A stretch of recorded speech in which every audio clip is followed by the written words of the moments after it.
morning, everybody. Good morning. How are we doing? Good, good. That's right. Awesome, awesome. I was just telling some folks here in the front row, welcome to the South. You can drink the water. Or drink the air. I'm sorry, drink the air. Good stuff. Welcome. Goodness. We get a good morning here to get started. Are we still sounding pretty good? Can you hear me in the back? We doing okay? Too hot? Too low? We good? Okay. All right. Well, thank you for standing around the outsides, and I'm honored that you would take this morning's next hour to spend with me, and I'm honored to spend it with you. So we're going to try to make it very worthwhile. I'm not going to do a lot of polling, but I think it's pretty interesting to give a little bit of background. Some of you may have never, this homesteading thing is really new. I mean, as I went across the front row, there wasn't anybody that owned property more than about 2.5, 3 years. So it's really new. So not to take anything for granted, how many of you, maybe this is the first time you've ever heard anybody, Salatin or Polyface, give a talk? First time. I'm not gonna call you down front. I promise. Not an altar call. Good. Okay. Awesome. Like I said, we're not gonna embarrass you. We're not gonna stand up. No. So great. So just to give you a little background, I'm Daniel Salatin from Polyface Farm. We're from mid-Shenandoah Valley of Virginia. We get about 35 inches of rain a year. It will be this hot in about a week where we are as well. So we're very similar to this area as far as climate, temperatures, rain. Not as rainfall. You're going to get a lot more rain here than we do. But anyway, and we're primarily a meat and protein, beef, pork, chicken, turkey, eggs, rabbits, lamb, all that stuff production. We process the poultry on the farm. The meat and the beef and pork and lamb stuff has to go to a processor, but then we're also direct to consumer sales. So we've got kind of a big plethora of stuff. We manage about 2,000 acres of pasture land. About 300 of that is owned, and the rest of it is rented. That's another talk, but it's an exciting thing to talk about renting property because the price of land is continuing to go up and up, especially in great state of Tennessee, where everybody's trying to move to. So we're excited about working with that and working on small parcels and that kind of thing. So anyway, we manage about 2,000 acres of pasture.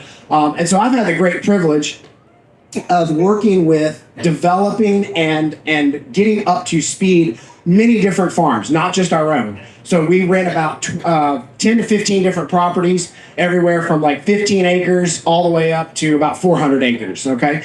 And just to give you a little bit of where I'm coming from is that we've started those and we take them on, we develop them from raw land to an active, primarily cattle grazing operation, but also the poultry as well on many of the farms, and pork at the same time. So I've had the opportunity to develop a lot of different properties. Not to give you my credentials, I don't have a big PhD behind me, so you either have to go to college or write a book, and I haven't done either. So I'm a homeschool dropout, so I haven't done that at all. I thought I was as low as I could get, and I came home one day and my son was sitting on the sofa, and I said, "What are you doing? Aren't you supposed to be in school?" He's like, "No, I got expelled." So, so there is lower than homeschool dropout, homeschool kicked out. So anyway, no, he's doing great now. He's awesome, and that was just a one-day thing. So anyway, we took him back. So anyway, one last poll. How many of you have bought land in the last 18 months? Yeah, that's huge. Yeah, okay, good deal. Well, congratulations. Welcome to the real world. Everything else has just been pretend up until this point. And now we're in the real world of doing this. And the big thing is, I'm going to spend the next hour kind of going through a little consult. And it's going to be very interactive. We're going to talk, we're going to share. I'm going to draw on this board a little bit. Thank you. Shout out to Rebecca who hooked me up with this awesome whiteboard. We're going to try. At the end of this, you will know which person to not pick for your Pictionary team. It's not me, okay? Just a little hint. But we're going to have fun. We're going to draw some things out. We're going to do a kind of a little consult, if you will, and get things going. So the big thing is I want you to win, right? Some of the statistics on new land ownership and new homestead ownership is about 18 to 36 months before it's back on the market, okay? I don't say that to scare you. I say that because I don't want that to happen to you, all right? And having had experience in my own properties that we're renting and managing and having interacted with literally thousands of you, I see a lot of trends. And I want you to avoid the trends, all right? And I want you to not be that statistic Realtors love homesteaders. Okay? I don't want them to get any more of your money. I want you to keep that money, and I want anybody else getting into this to not recycle that money. All right? I love realtors too, but I do not want them to get any more of your money. All right? And so one of the things that we don't want to have happen is that the burnout. We talk about that the honeymoon stage of it. So you get into it, you're like, oh man, it's gonna be so wonderful. I've watched all of Rory's videos. They're so beautiful. It's so wonderful. And then it's like, oh drat, I've got like two chickens, five turkeys, a sheep, a pig, and now we want to go on vacation like we always do. Whoa, hold on. Wait a minute. Hold up. As we say, it's a lot harder to get a farm sitter than a dog sitter, right? Okay, amen, right? So I want you to stay in it. I want you to win, and I don't want that romance and that joy and that passion to die. And so we're gonna go through some steps that'll hopefully keep that excitement level up, allow you to be efficient, be effective, and at the same time continue to enjoy this passion that got you into farming to begin with, and homesteading, okay? We want that to win. So believe me, I want you to win. So the stuff I'm telling you is from people who didn't win, and I don't want that to happen to you. So again, it's harder to get a farm sitter than a dog sitter, and what happens is that list gets longer. The people that you begin to entrust with this list gets shorter, right? And what I use this as an example. I was a younger person, and a neighbor of ours was going on vacation. He had a small, about 60 acres, had about 20 mama cows, and he was going to be gone away. He and his wife were going to go away on vacation. And he was retired, and he brought me over. He had a few sheep and a couple of geese and whatnot. Just a normal menagerie homestead farm for 60 acres. And so he started telling, all I had to do was put out a little bit of grain for the geese and roll out a round bale of hay for the cows, right? 30 minutes later, he's still explaining to me how to get the round bale from where it is to the cows, okay? Because he had done it. And so this step-by-step process, I say opening the gate, and I respect him dearly. He was a good friend. He passed away recently. Good friend, friend of the family. But it took him 15 minutes to explain to me how to open and close this gate. Okay, it was, undo the chain, make sure it comes around, make sure it doesn't get stuck. It's got a weird little hook on it. Then it's got a nail on the backside where you hang the gate. Okay, you with me, right? What I'm getting at is that when you have your farm, you go through these things without even thinking about it. And then when you go to have someone watch your farm or take care of it, you have to go through this and you're like, holy cow, this is a lot of stuff. So we want to help you simplify, right? Simplify. That list of instructions needs to be short, short, short. Okay, so we're going to talk things about like automatic water, right? Things like that to make things easy. So that story, we need to get it down to a 3-step process. The military says that a person can remember 3 things. That's it, right? So if you give more than 3-step instructions, they're going to forget anything after 3, or they're going to miss number 1 and only remember 3 through 4, right? So those are rules we can't avoid. Like, that's human nature. It's the way things are. And so we have to simplify to make this easy. And so if you're trying to explain to your children or a friend or a neighbor or whatever how to do this, and it becomes more than a 4 or 5 or 6 or 12-step process, we need to work on getting that down. So if you're taking notes, that's number 1. You have to simplify. Right? You have to make your steps easier and shorter. And so it's a self-evaluation. So it is good to go on vacation once in a while. I'm not saying that that's a standard thing. However, if you do it, you will go through this exercise of having someone else run your farm. And then you will be self-evaluating of going, whoa, this is really complicated. This isn't working. What can I do? Where is it simple? And where is it complicated? And how can I fix it? Right? So simplify. Another step that I've really found, and this is a big one, and it's going to step on some toes, and I don't really care. I wore my big boots today. I find an inverse relationship to the amount of time people stay on the farm and homestead to the amount of money they spend on it. So the more money you spend, the sooner you're going to get out. Sorry, not the land purchase itself. separate from the land purchase. If you start building fancy board fences, beautiful chicken shelters that are really expensive, these beautiful little horse runs, and like buying a bunch of equipment, you go down to the local Bobcat dealer and you buy everything they've got, and you want all the attachments, you go to the Kubota dealer, no offense to the vendor, and you buy every attachment that it can be on, because you gotta have a tractor, you got land now, I gotta have a tractor. Pump the brakes, as they say, pump the brakes, hold on. There's a lot of things that get spent, and so you gotta have a barn, of course, right? You're a farmer, you gotta have a barn. You gotta have a shed for the horses, and then you gotta have a trailer to haul the cattle and the horses, the pigs, and whatever else. You gotta have a truck to pull. Okay, you see where I'm going with this? This is the quintessential give a pig a pancake situation that leads to disaster. That leads to ultimate disaster. And then the next thing that follows all of that, what was it? That for sale sign. We're back to the realtor again. So we don't want that to happen. So I do, we were dealing with somebody else just this week, and that line really came to me. I know it's not that profound, but it's something I want to share with as many people that I can, is it literally is, as I started thinking back, these events happen, today, and then 6 months later I talk to somebody else, and 6 months later somebody else. And when you compile them all together, I was like, wow, that is a huge common thread. The more money that they dump into it after purchase, the faster it goes back on the market. Whoa. Or the faster they do something different. They might just say, forget this, we're going to have a pet pig, and we're going to go on about our business and go to farmers markets, which is not wrong. But it's just, I hate to see all that wasted money and all that stuff that doesn't need to be done. So many other things you could do with it. So, before you get on the property, pump the brakes on spending additional money, and let's spend it where it really needs to be spent. So, here's...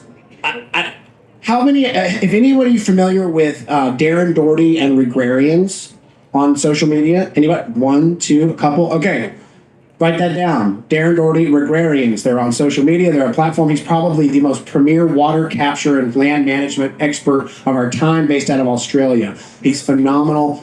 And as soon as Australia gets a little more sane, we should. If he came to an event like this, it would just be amazing. He's one of, and of course, his accent isn't hard to listen to either. So, Darren Doherty, and his platform is Regrarians.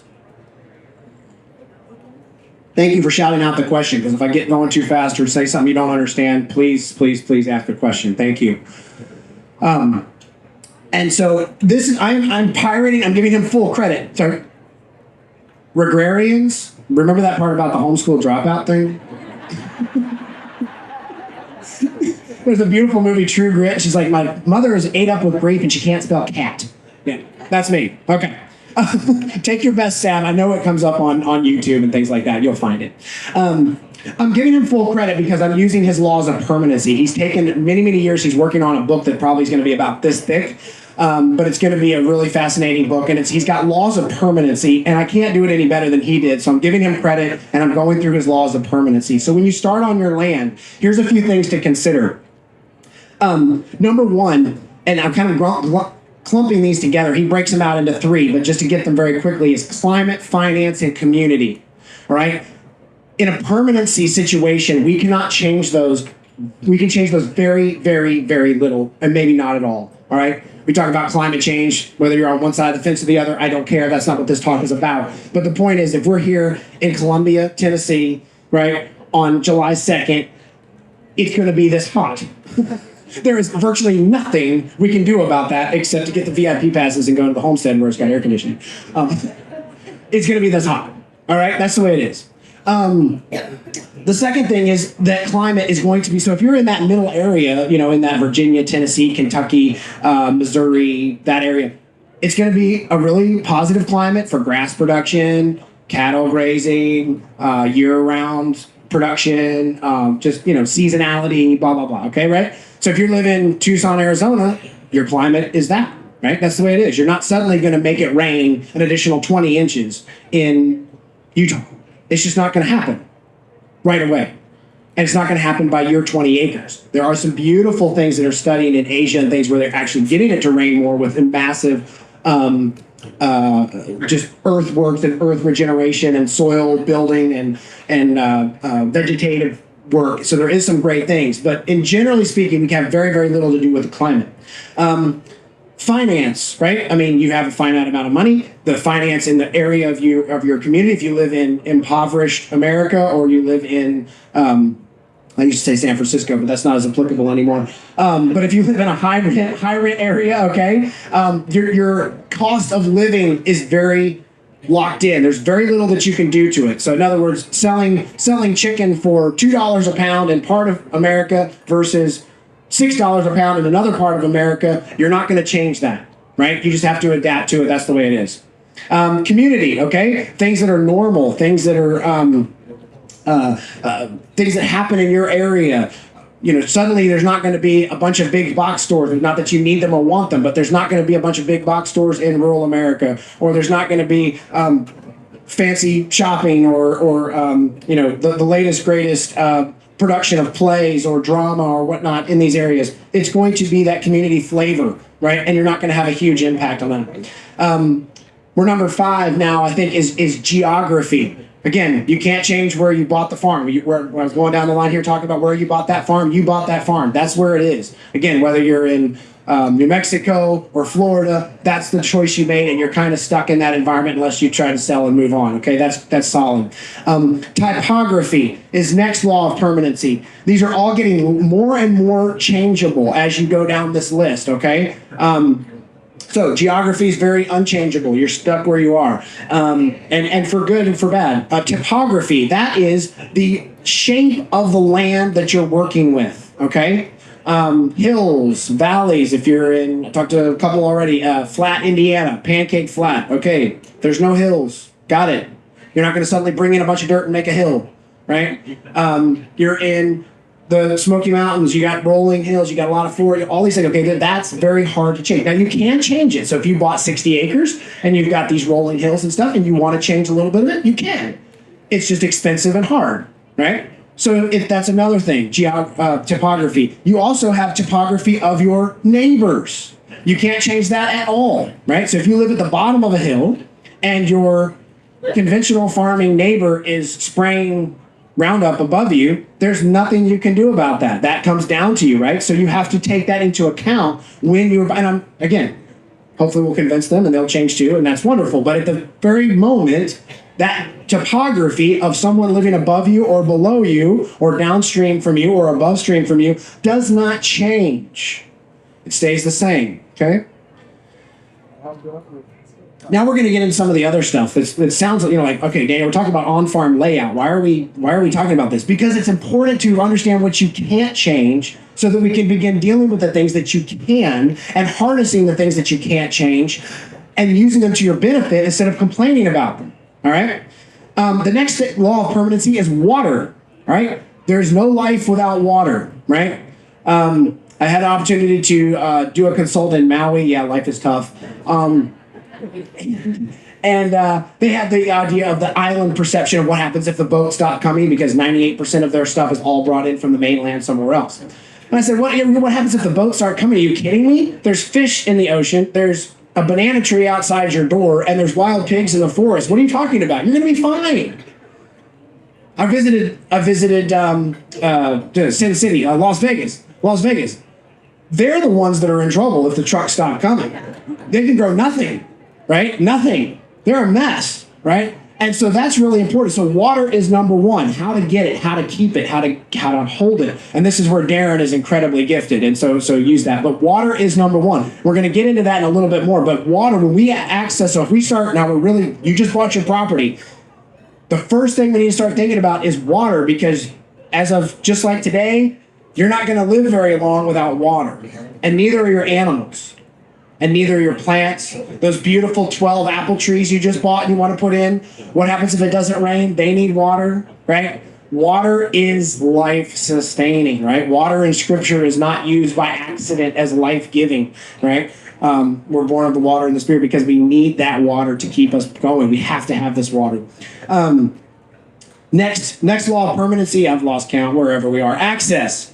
You got to get to your property. If you can't get there, you can't do anything with it, all right? And so, again, I love wilderness areas, national parks, national forests. Those are all fun and games, I was had the joy of doing some things there. But you can't get to them, so you can't do anything with them.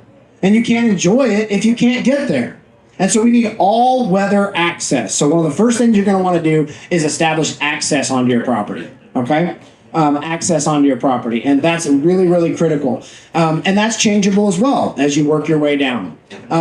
Next law is, so I mean, when you're talking about ancient Rome, for example, you can still see roads that were there in that time period, right? So that's very permanent. You think, well, goodness, Daniel, why not trees? The trees are long dead. And you can, I mean, some of you might buy properties where you can still see old roads. We have, I mean, our farm, there were people living and working and farming our area in the Shenandoah Valley in like the 1750s, 1780s, things like that. And so you can see old roads cut into hillsides today that are still there from that time. Access. The next is forestry. I mentioned forestry. Best time to plant a tree is yesterday. Next best time is today, right? Because forestry has a blade, but it changes quickly. Life of an apple tree, 40 years maybe? I'm not an expert on that, but it's not as long as a roadbed, right? So you plan around these things. So as we're going to do a demonstration here in a minute, and we're going to get into the nitty gritty of it, but you see how I'm going down this laws of permanency? So as you're thinking about, okay, I just bought a property, I have raw land. So I want you to take a picture of that in your mind, and we're going to work through that.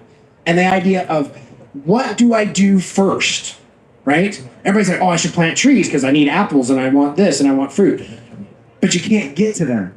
Well, if you can't get to them, you can't take care of them. And if you can't get water to them, they're not going to work, all right? And I'm using that example all the way through because it's critical that we go in the right steps, because remember, I want you to win. I do not want the real estate agent to get any more of your money. Forestry, planting forestry, whether it's silvopasture, orchards, fruits and berries, whatever it is, that comes after access, because you have to be able to get to them quickly and easily, in all weather, by the way.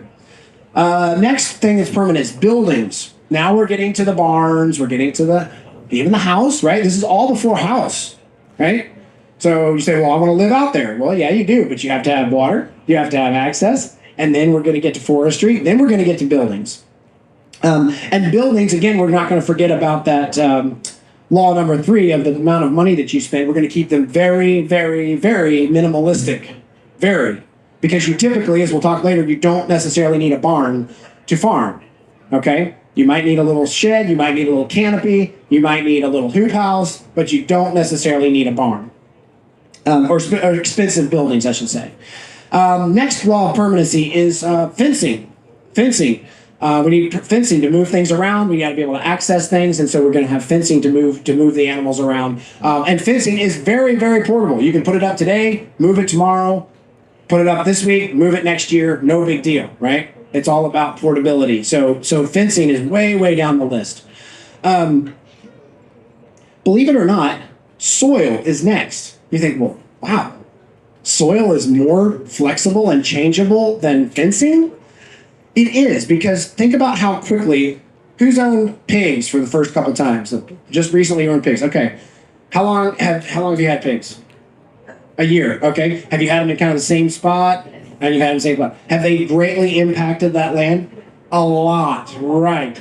So changing your soil structure and the makeup of your soil can be greatly impacted, typically negatively, unfortunately, by our interaction, okay? And so soil, and the nice thing is it can be changed very, very quickly because of our interaction, right? And now I'm not talking about moving your organic matter from 1% to 6%. That takes 10, 15, 20. There's a lot of good people out there in the vendor area. There's a lot of other people that will talk about that other than myself. But I have experience with it, and I know that it can happen.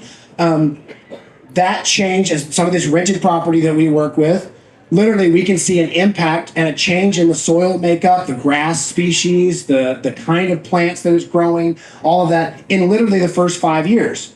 Well, that has a bigger change, and the fencing's still the same, right? So my fence post is still there. It hasn't changed, but the soil has, right? So it really is in that characteristic. So again, when people say, well, what kind of farm should I buy? I say, buy a bad one.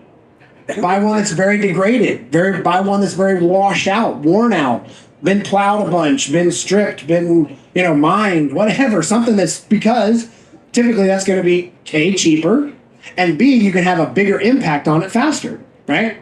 If I didn't grow up with Polyface and have the opportunity to farm right there in that place, I've always said, wouldn't it be cool to go to a place that's very, very degraded, terrible looking land, get it, use these practices, and just document the before and after. But there's a lot of people doing that, so I don't need to reinvent that. But so we're at soil.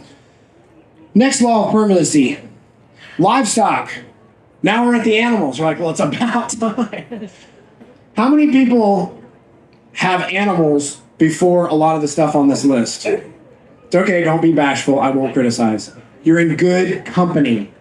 And we're going to go through why it's important to not do it that way, okay? So that you can stay in it. And those of you who don't have animals yet, why it's important to do this first and get it in the right sequence. I'm a big sequence guy. I like my brain works that way. I've always grown up that way, and I think in sequences. And so as soon as someone starts talking about a new idea, I'm automatically thinking about how can we move through this and get through this done in sequences. So doing it in the right steps in sequence is critical to the longevity of the operation, okay, and your success. Because that brings us to the last one, and that's energy of life. Meaning, how long can you keep this up? So if you're toting buckets of water right now, that's not something you want to continue doing. And it's not something you're going to be able to continue doing as we all, like it or not, get older. It happens. It happens. So that's the way it goes. So realizing that energy of life is the most fragile, least permanent item on this list. Your energy, your life, your time here is the most minute of all of this. That's not to be morbid.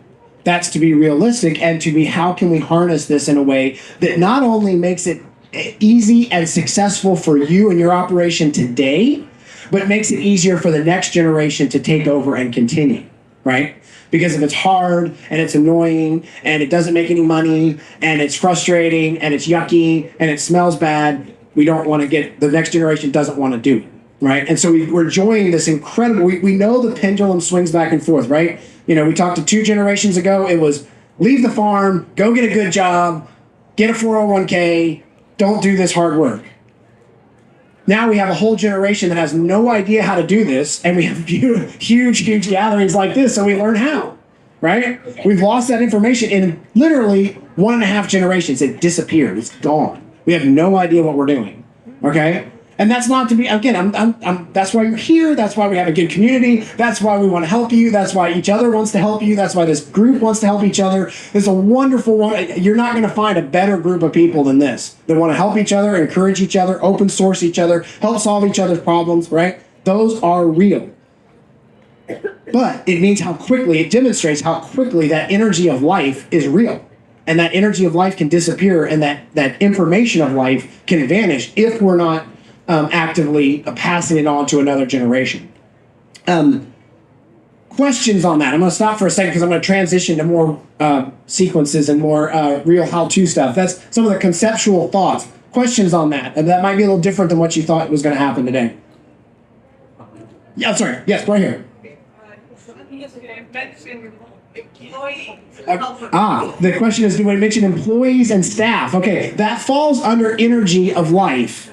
Because again, if you're creating something exciting and growing, you're going to bring people on board. And that creates that longevity piece. Because if it's exciting and it wants to continue, the problem is you can't continue it, but someone else can.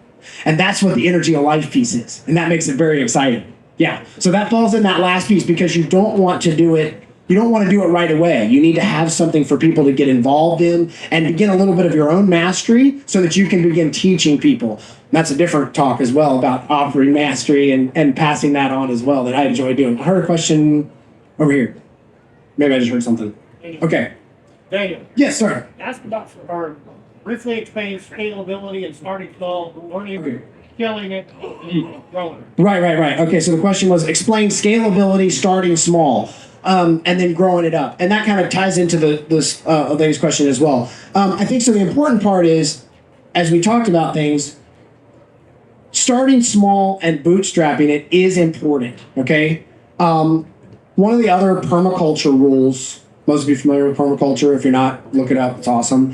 Has a lot of good stuff. Some chaff, but a lot of good nuggets. One of the things is temporary structures, temporary fencing, temporary infrastructure.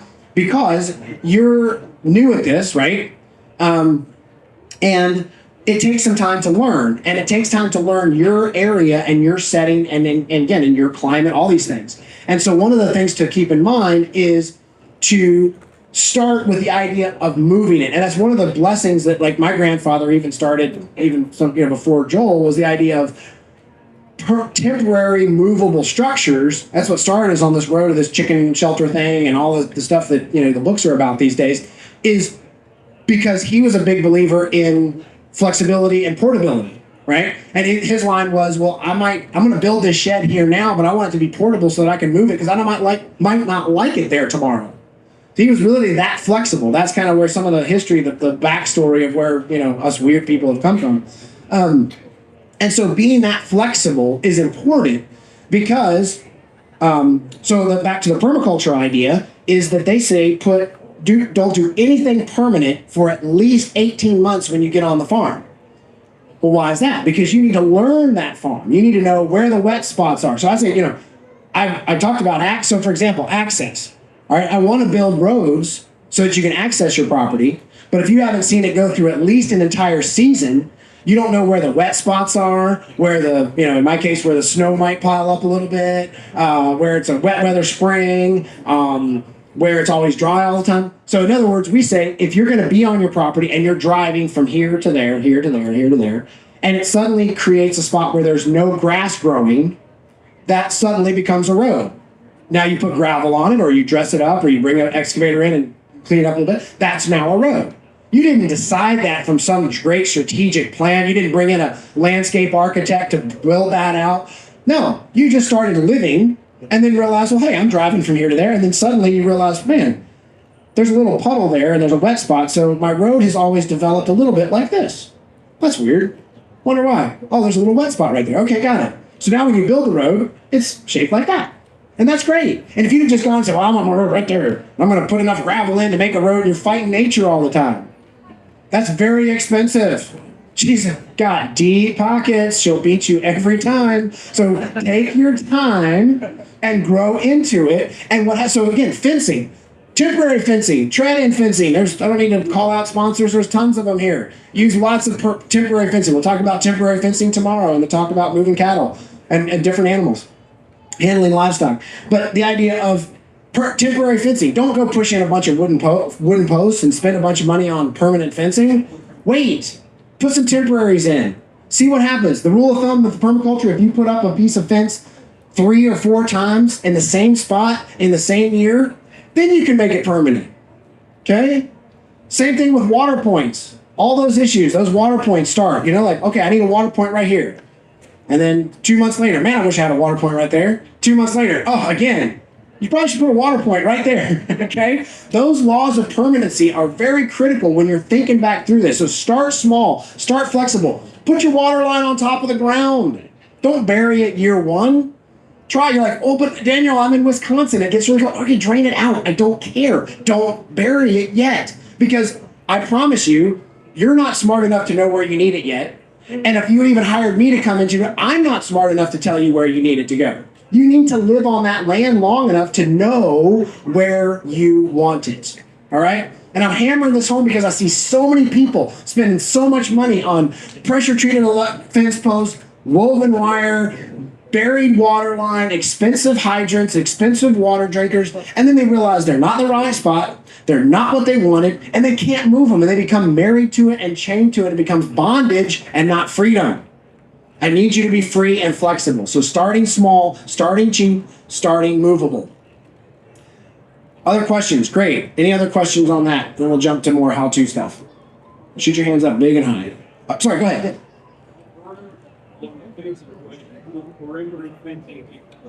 Right. The question's about perimeter fencing. How permanent should that be? Yes, I do not like having 911 call you. That's a bad day.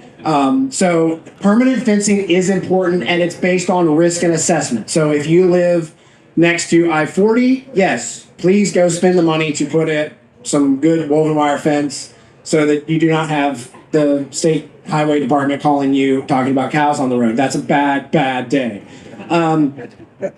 However, if you live in extreme rural dirt road and there's like a creek and then a fence or old hedgerow with woods and then this little old dirt road that like 4 people drive down every day, a couple strands of electric's probably going to be fine, or a couple strands of high tensile is probably going to be fine, right? So just weigh that risk and assessment. But yes, boundary fences should be more permanent and should be more physical in nature to maintain the livestock, especially if you're working on having some, goats or something that can really get into some neighbors' gardens and cause some real damage really quick. People are fine with livestock next to them. They just they get really irate when they get into their prize, rhododendrons or their prize petunias or whatever. People just lose their mind. So keeping those where they belong is highly important. That's a good question. Okay, now, this is going to be the interactive part. Maybe on the VIP rows here, somebody who's got so think about this. I want somebody who's got about 30 acres or less and has bought it in the last 2 years. Anybody fit that criteria? 30 acres or less, bought it in the last 2 years. We got a bunch, okay. How about your proximity to here? Who's really close to here? Keep your hand up, really close to here. Okay. You got what you got? Like, you're a volunteer. Oh, that's fine. Come on up. Let's get you up here. So we can laugh at him. It's okay. I apologize. Your first name again? Timothy. Okay, Timothy. Give Timothy a round of applause. All right, good. All right. Now, so this is going to be really hands-on. I know some of you can't see, and I apologize. I'm going to leave it up here, maybe turn a little bit, and we're gonna make it happen the best we can. Is your property square? Mostly. Hot dog, rectangle. Okay. Would you do us the honors of kind of sketching? Does it have any infrastructure, houses, barns, buildings? Maybe just take 2 minutes and tell us what it's like.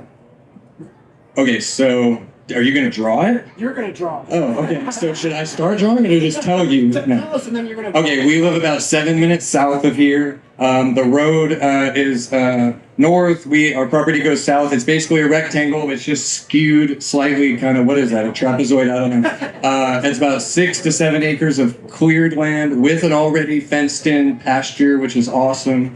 We have a small barn with some 4 stalls in it, and then about 12 to 13 acres of woods behind us. The former owners had horses and some animals. We don't yet. Gotcha. Perfect. All right. Thank you. So now, Timothy, can you just use most of this area to draw in like the perimeters, and then we've got some different colors. Just shade in the woods. If it's got a driveway in it, put that in with a house, whatever. Kind of do that. And while you're doing that, I'm going to talk about some other things. Okay. So what we're going to do is we're going to work backwards on this law of permanency, and we're going to use this as a demonstration because it's important to really put this into practice, right? Again, I want you to be able to go home and really, really put this into work. Another thing I'm going to probably post at some point, just to take a drone footage. If you get drones are super inexpensive these days. You probably got friends with one. Get a flyover, look at it, get a real good look at it. And really know what you're looking at. And I was going to do that today. Some technology issues on my side didn't allow that to happen. Show you at Polyface, because when you're at Polyface and you do a flyover, you see like a road every like 300 yards. You're like, good grief, how many roads do you have? Because we got to get to everything. So roads are incredibly important. Oh yeah, this is looking good. All right. Yeah, lots of colors. Add colors. And so one of the things that we want to do is to work on this. So pond building, people are like, well, what about water? What about pond building? I love pond building, but again, I don't recommend pond building year 1 or year 2 necessarily, because you need to really nail that down and see, where do I really want it? Yes, there's a lot of planning I can do. We consult, we can help you. There's other people who can help you. But really learning where it starts, where that water comes from. Does it come, we're back to permanency, right? Topography. Well, what if your neighbor has a really steep mountain that doesn't do anything with the water? Well, where does all of his water go? To your place. Great. Well, let's utilize that. How can we utilize that water? Oh, wow. Okay, good. All right. This is looking good. Oh, man. All right, yeah, that's probably even more in depth than we need, actually. No, that's great. That's great. So where's the woods? This is the woods. Oh, the woods. Okay, got it. Okay. Okay. There's more forest over this way. Is there any undulation to the property? Like, does it roll? Is it pretty flat? It's mainly flat. Mostly flat. Learned that it's enough to make water flow where we don't want. Right. Okay. So just because it's flat, and remember, even though the flattest farm, always the water's going to go somewhere. It's always pitched in some direction or another. So just for sake of discussion, which way is north, south? North. North's over here? All right, that makes it easy. Okay, cool. So we're north facing this way. All right. That makes it easy. Awesome. So what do we want to do with this, Tim? Do you want to run some chickens, cows, all the above? What do we want to do? Well, we're just starting with ducks and chickens. Ducks and chickens? Okay. Goats. All right, maybe goats. All right, I'll talk to you. Well, maybe. I'll see if I can talk you out of that. Okay. Okay. And water point. I'm going to use the blue for that. Do you have A well that doesn't function. a well that doesn't function? Okay, so there's a house is right here, Yeah. and our barn. Okay. The well is like right. Okay, and there's no other water on the property at all. City water. Oh, city. Okay. Oh, well, okay. City water, and city water runs along the road here. Yeah. Okay, and it comes to the house. Okay. All right, so we're just going to put our water comes up here to the house right now, roughly. Okay. So you have good water at the house, city water. Okay. All right. Well, water is water at some point. I mean, I realize you can get into debates of, the fluorination and all that stuff, but water is water to a certain extent. Okay, so the first thing that's going to need to happen here, which is really cool, is to work on, so you got some access. If I was going to, I'm going to draw an alternate universe over here, and our alternate universe is square because Utopia is square. And it's going to be raw, and we're going to be able to do what we want. We're going to be able to move this over. And so what's really cool is so first thing we're going to do, we're going back to our laws of permanency, right? So our laws of permanency say that the water is running what way? Which way is our water running? I'm going to use a different color for that. Well, should I tell you how it's running or what Yeah. it was? How is it running right now? When you get rain, it comes right down through there. Okay. All right. Not a functional pond. Okay. Like, There's kind of a ravine down in here. Okay. So all of our water is running this direction. Okay. With some swampy stuff down in here. Okay. That's awesome. Awesome. Okay. Well, so what's really good about that is now we can begin leveraging this, right? So we're seeing how we're already taking this to the next level. So we're going to work on water and access. So if our water is coming down this way and our driveway is right here, where's that water going to run? Right to the house, right? Which is not necessarily a good thing at the moment, right? So we're going to need to channel this water. As this water comes down, we're going to want to channel it this direction, right? We're going to move it. And if we've got a wet spot down in here, now I realize this is low, and that's a bummer. It'd be nice if we could build a pond up here, right? If we're going to add we're going to add 50 feet of elevation to your property for the fun of the discussion. If we had beautiful land up here flowing down across the road, and we're going to say there's a big culvert. Let's say there's a culvert right there that lets the water come through the road. Probably going to need that. Now, perfect world, we'd put a pond right up in here, and then we could gravity some water down through the property, right? That's Utopia. That's on this side over here. I forgot. This is real world. This is Utopia over here. But instead of going there, that's okay. We can't go there. That's all right. We're going to go down here where we've got a lot of water and we can catch. So we're going to put a pond down in here. It's out of the way. It's not in the pasture. We have a finite amount of pasture. A couple acres, right? Six acres. Yeah, so this is only 6 acres of pasture. The other thing you'll find is that I love forestry and I love silvopasture. But one of the things that I've learned is it's harder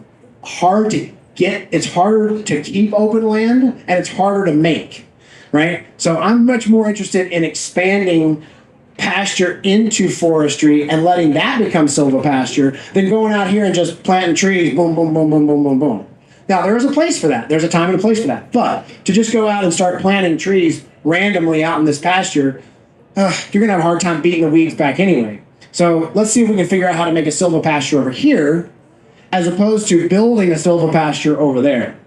All right? Because forestry is hard to get. Or open land's hard to get. Forestry is hard to get. So we're going to go ahead and build our pond down here. It's out of the way. It's going to capture. Now, all of our water, we're going to begin channeling this direction, okay? And we're going to get it away from the house. We're going to get it away from the pasture because we need it, but we don't need it here. We're going to need it there. Now, we're going to use the city water that's already up through here, and we're going to run at least one permanent line. We're going to tie in somewhere. We're going to use the house, for example. We're going to come out to this gate, and we're going to run our water line down along the driveway, and we're going to run along this permanent fence. This is woven wire fence, nice sheep, like horse kind of fence. Yeah, horse fence. Yeah, that's good.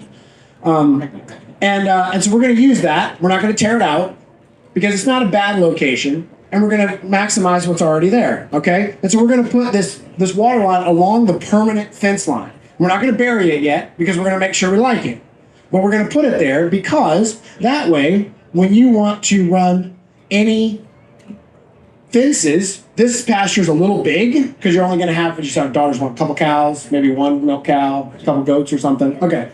So when we're going to run small paddocks, we're talking about cattle management, that's another thing. You're talking about animal management, that's another thing. But the idea of how these paddocks are going to be very, very small, right? And so we're going to have a little paddock, we're going to have a little paddock here and a little paddock there, and it's just going to move around. Well, we need water to all those little paddocks. Okay? And so this one water point isn't going to hack it yet. It's a start, but it's not where we're going to end up. So we're probably going to run another fence line, just for sake of discussion. We're going to run another fence line right up the middle of this field. Okay? And now we're going to also run this water line across the front and down this line as well. Now, here's what's really interesting. If I had done this first, I wouldn't need this water line here because I have both sides of this field being watered by that one right up the center. So basically, I drew a rectangle, I cut it down the middle, and our water line's running down the middle line. Now I can service both halves, right? So I've now cut our water line usage in half. So instead of doing it the way I did, we're going to go back. We're going to eliminate this. And we're going to run our water line straight across the field, buried here, teed in, and now we can go above ground and go both. We have a lot less water line run, and we've got both sections, and now we have a lot shorter distance because you don't have time, and your daughters are busy. Now our cross fences can run here, and here, and here, and here, and back and forth. And the cattle, or the goats, or the horses, God help us, can run in a circular motion back around and continue that rotation in a management pattern. See what I'm doing there? So now suddenly a cross fence or a paddock that took 4 fences to set up, I'll get to you in a second, 4 fences to set up takes 2, 1, 2, or sometimes 1. The water that had to come from the house is now coming right up the middle of this field, which is very easy. I don't want to ever see anybody toting water. Water is exceptionally heavy. A cow drinks about 8 to 12 gallons every day, and at 8 pounds a gallon, that's 80 pounds every day. That's a lot. Whereas they're only eating 25 pounds of dry matter or hay every day. So it's way easier to tote them some hay than tote them some water. Laws of permanency, right? Energy of life. Okay, so we're talking about bang for the buck. Running a little bit of water line is a whole lot easier and more effective than running a bunch of fences or running a bunch of hay. Your question, go ahead. Because I'm restarting an old well with the cap. That's a season water. Okay, my idea of restarting a well that's been capped versus the city water. Again, absolutely. However, my goal is to get you going, right? So I want to use the laws of permanency, but I also want to see you start.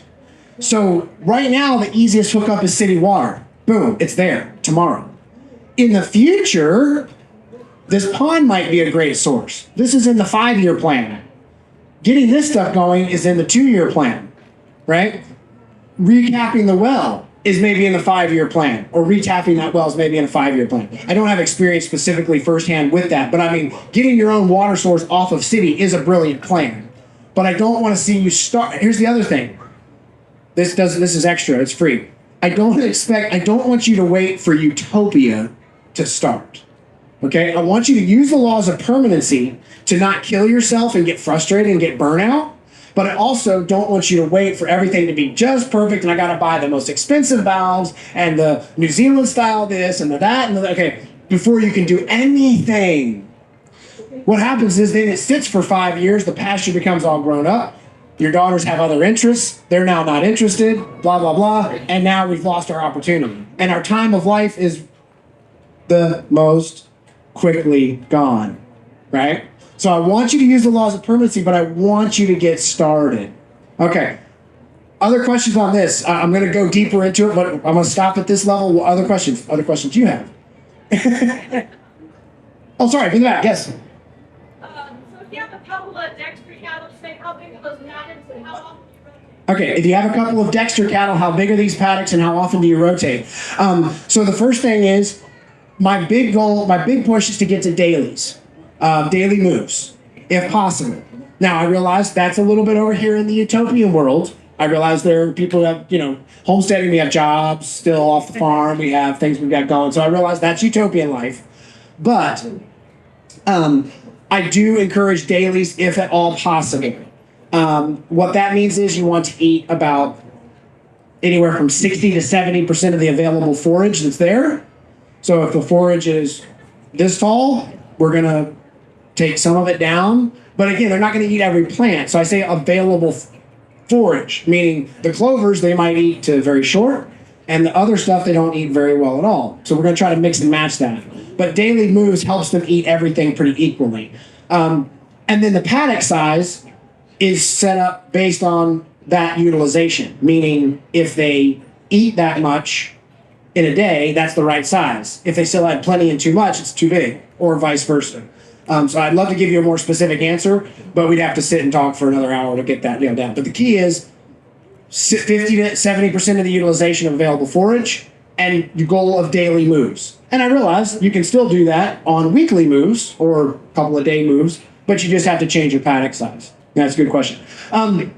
So the next thing here is now what's really cool about this, we've established our animal rotation.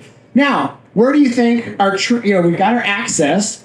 You're going to be needing to get out here a lot, okay? So what's going to happen is, we'll use black for roads. You've already started using black for roads. What's going to happen is either from the barn or from the house, you are going to have roads that go out here to these paddocks.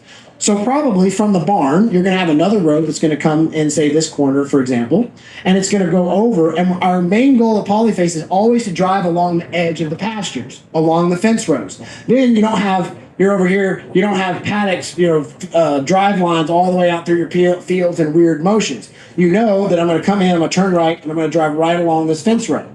All right? Over time, if that becomes a road, great. That becomes the road. Easy, no problem.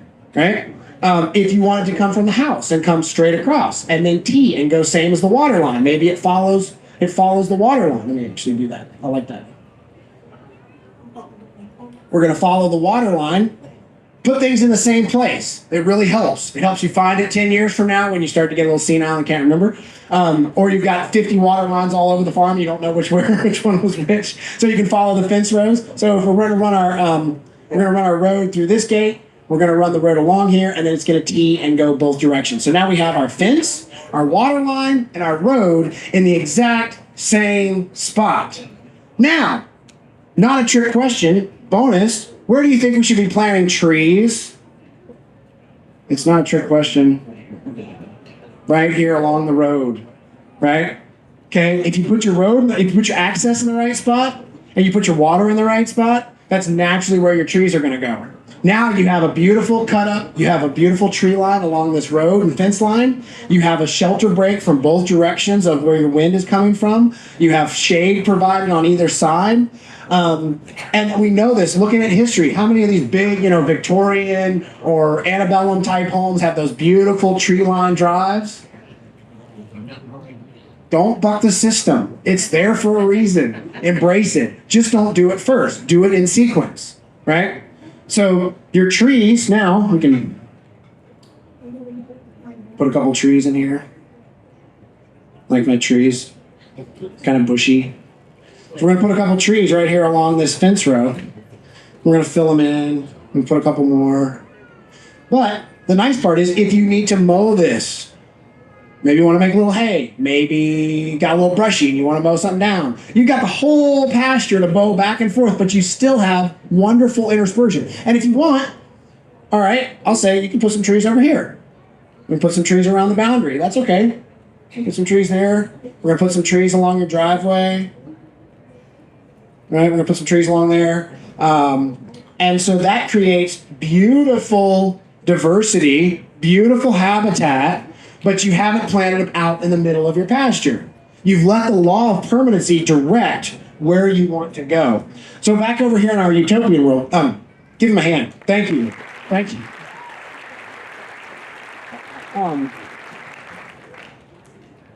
Over here in our utopian world, I'm not going to turn my back to you very much.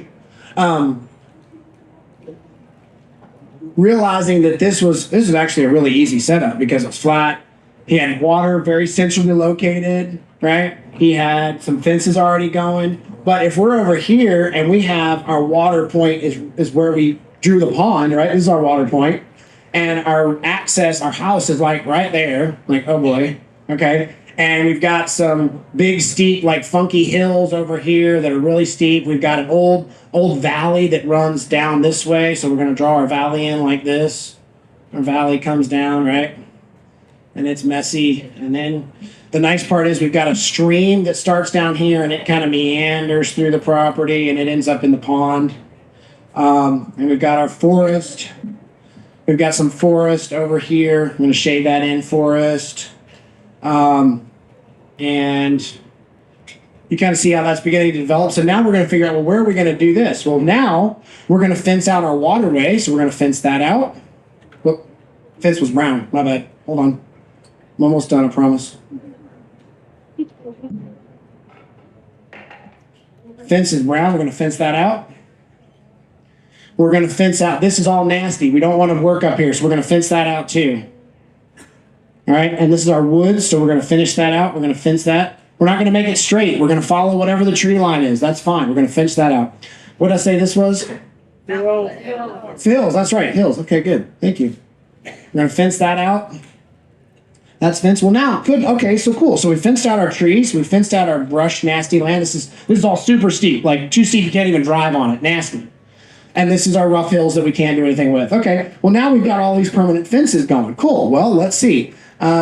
This field here is probably about right. We're going to run another fence on the other side of this stream because we want to protect it. We're going to put another pond. We're going to put a pond right here because we are going to make a dam that's going to be big right there. Oops, black. Because now our road is going to come from our house. It's going to come along this fence line. It's going to come up here. We're going to put a big dam in so our road can cross the pond dam. And we're going to bring our road over into this field. Boom. Now we have access to all of our property. We've utilized our pond building for access. We're going to put another fence following. Let's say this is kind of a ridge. We're going to pretend this is kind of a ridge here. So we're going to put this fence following this ridge up there. Okay. And our water system is going to come from the house and it's going to follow our road up and it's going to cross over, maybe come this way, and it's going to go over and it's going to follow down this. So now we have water over here and we have water over there. Okay? But you see what I'm doing there. So I'm letting the law of permanency direct where I go, when I do it, and how I do it. Okay? And then we're back to the same thing. We're building trees. Now we've got trees right along here in the water. So we've got trees. Like my trees. We're putting fancy, we got maybe this was nasty and it was open, so we can plant some trees that we like up in here. We can plant some trees along this edge that we like, okay? But again, see how that's developing. Go ahead. When you put the fence in down by the forest, Yep. you set the fence in about 6 feet in to provide a fence line already. Where do I set the fence line along tree lines? That's a good question. You either want to go right up close to the trunks to let the shade of the existing trees keep that fence line clear instead of it turning into brush, or you want to move it out a little bit so that you can either mow or maintain on the other side. You don't want to do the uncomfortable medium, right? So pick a spot. Other questions? Great, yes. Yep. Yep.